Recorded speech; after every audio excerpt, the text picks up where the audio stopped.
नमस्कार किसान भाइयों, फार्म टू फ्यूचर के प्लेटफॉर्म पे एक बार फिर से आपका स्वागत है। ये भादों का महीना है, 14 अगस्त, और कल हमारे देश के राष्ट्रीय अभिमान का एक त्यौहार हमारे बीच मनाया जाना है। इस समय बिहार के आसपास के क्षेत्रों में खेतों में धान की फसल की निराई गुड़ाई का काम जारी है। आप ये देख पा रहे हैं, दूर खेतों में मजदूर लगे पड़े हैं निराई गुड़ाई के काम में, और इसके अलावा दूसरे किसानों के खेतों में भी निराई गुड़ाई का काम जोरों पर है। इस महीने में मुख्य रूप से किसानों के लिए खेतों में दो काम होते हैं। एक, खेतों की अच्छी तरह से निराई गुड़ाई, और जब निराई गुड़ाई का काम पूरा होता है या आगे की ओर बढ़ जाता है तो पीछे से उन खेतों में खेत की ज़रूरत के अनुसार उर्वरकों का इस्तेमाल। इसी पे हमारे फसल का उत्पादन जो है वो निर्भर करता है। मेरे इन खेतों में जहाँ तक इस कैमरे की नज़र जा रही है, आप देख पा रहे हैं चारों तरफ हरियाली ही हरियाली है, और पौध की जो स्थिति है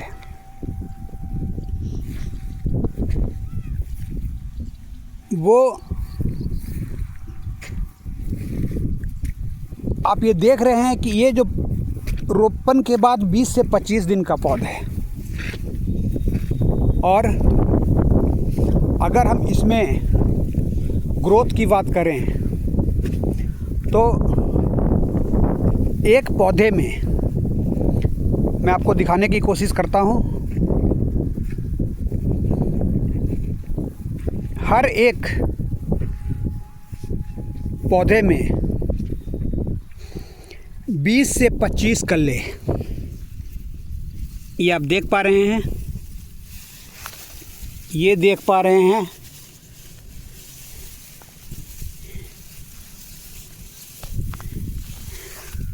और ये लगभग पूरे खेत की स्थिति है। इसका कारण क्या है? अभी तक इन खेतों में किसी भी प्रकार के उर्वरक का इस्तेमाल नहीं किया गया है, परंतु जब धान की फसल कट जाती है, रबी की फसल बोई जाती है, और रबी की फसल पूरा होने के बाद मैं अपने खेतों में जायद के रूप में मूंग की फसल लेता हूँ।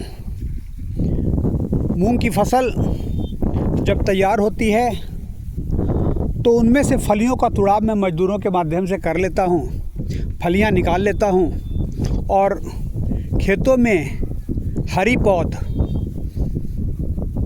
खड़ी रहती है। धान के सीज़न की जब शुरुआत होती है तो खेतों की जब जुताई होती है तो ये पौध जो है वो सड़कर खेतों के लिए हरी खाद का काम करती है, और उसी हरी खाद का ये परिणाम है कि बगैर किसी उर्वरक के मेरे खेतों के धान की पौध जो है वो उस स्थिति में है कि कोई देखने वाला ये नहीं कह सकता है कि अभी तक इसमें खाद का इस्तेमाल नहीं किया गया है। फ़ायदा क्या होता है? फ़ायदा ये होता है कि बगैर खाद के मुझे पहली खाद की ग्रोथ मिल जाती है, और भूमि को भी किसी भी प्रकार का नुकसान का सामना नहीं करना पड़ता है। हम अपने खेतों में किसी भी प्रकार के खाद को अप्लाई करते हैं, हर्बिसाइड का इस्तेमाल करते हैं, तो ये तय है, कोई भी इसको नकार नहीं सकता है कि इन दोनों चीज़ों से हमारी मिट्टी पे बुरा असर पड़ता है। कुछ खादों का निगेटिव इफ़ेक्ट कम है, और कुछ खादों का निगेटिव इफ़ेक्ट जो है वो बहुत ज़्यादा है। जिसमें यूरिया एक मुख्य खाद है जो हमारे खेतों की उर्वरक क्षमता को बड़े पैमाने पर प्रभावित करता है। निराई गुड़ाई जब समाप्त होगी, मैं भी खेत की ज़रूरत के अनुसार अपने फसल की स्थिति को देखते हुए खेतों में उर्वरकों का इस्तेमाल करूंगा, लेकिन उसमें मैं इस बात का ज़रूर ध्यान रखूंगा कि मेरे खेत की मिट्टी भी उपजाऊ है और मेरे खेतों को सच में किस खाद की कितनी मात्रा की ज़रूरत है। अगर हम इस समय इन बातों का ध्यान रखते हैं तो निश्चित रूप से हमारे फसल की लागत जो है वो कम रहती है। हम अपने खर्च को सीमित रख पाते हैं और सीमित अगर हम रख पाते हैं अपने खर्च को तो उससे मुनाफा जो है हमें दिखाई देता है। वरना 5 महीने की मेहनत के बाद हम लागत और इनकम दोनों को 0/0 पाते हैं, फिर जोड़ते हैं कि पूरे साल मेहनत करने के बाद हमें क्या मिला।